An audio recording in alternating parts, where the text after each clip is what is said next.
правиме се што можеме да развиеме еден реален дискурс во рамките на сите тие институции за прво создавање на свест за што е она што и се правило на оваа држава повеќе од 30 години, но уште позначајно контекстот, свест за контекстот за тоа што и се прави сега, во ова време во кое што живееме со вистински турбуленции.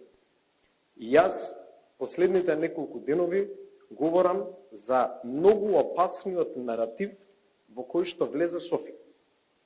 Наратив кој што е спротивставен со стратешките интереси и на Европската унија и на НАТО, а кој што одговара на трети страни кои што сакаат нестабилност во регионот.